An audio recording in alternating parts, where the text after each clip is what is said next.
The Lincoln Lawyer by Michael Connolly, narrated by Adam Grupper. I got this in a 2-for-1 sale and, by chance, mentioned it to two friends who both said they loved it, so it was with high hopes that I went into this book, and I think I was ultimately disappointed.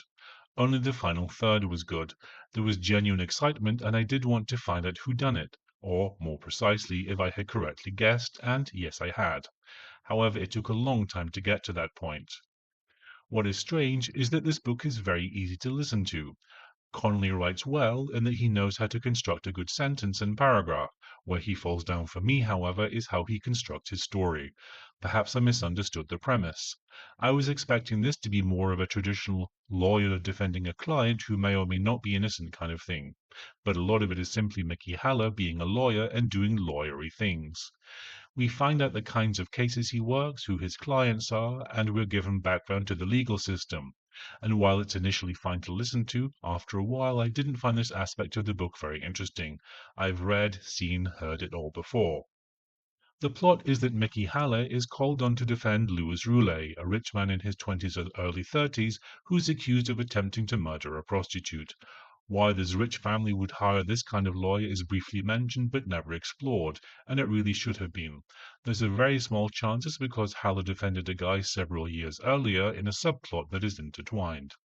It quickly becomes obvious that Roulet most likely did do it, so we're left wondering how Haller is going to defend him knowing what he knows. The final third of the book is when it really starts to become interesting, with Haller wise to what Roulet is up to and Roulet threatening Haller's family. So that's what I did like about the book. What I didn't like is that it wasn't very original. Perhaps when it came out it was something new, but it just seemed to fall back on stereotypes and scenes we've heard 100 times before.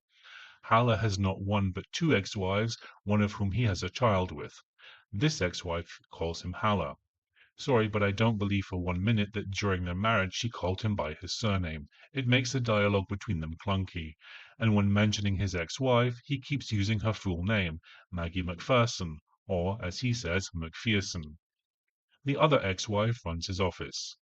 Another absurdity is that after moving into his house, Haller didn't change the locks. Surely that's something you do on day one, especially a lawyer. One of the police officers lets slip a detail, but it's so poorly done. It's like there's a big arrow pointing at it saying, "Look at me, I'm a plot point." The clue that Haller's friend, or private detective, leaves is simply absurd. The ending of the book is interesting, although I guessed the twist early on, but it was good to listen to.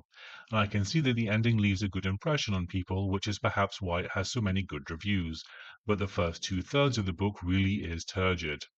The saving grace of this audiobook is the narrator, Adam Grupper. He is excellent. I'd put him up there with Steven Weber as among the best I've listened to. He successfully differentiates all of the characters, giving them more life than is described on the page, because honestly the characters are paper thin. He manages to inject tension, drama, and humor. He truly is what saves this audiobook for me. Would I listen to another book written by Michael Connolly? No. Would I listen to another book in this series? No. Would I listen to another audiobook narrated by Adam Grupper? Definitely. All in all, I'd give the book a 3 out of 5 and the narrator a 5 out of 5. How about you? Have you read the book or seen the film? What did you think? Let me know in the comments below. Don't forget to like and subscribe as I release a new review every week. Thanks for listening.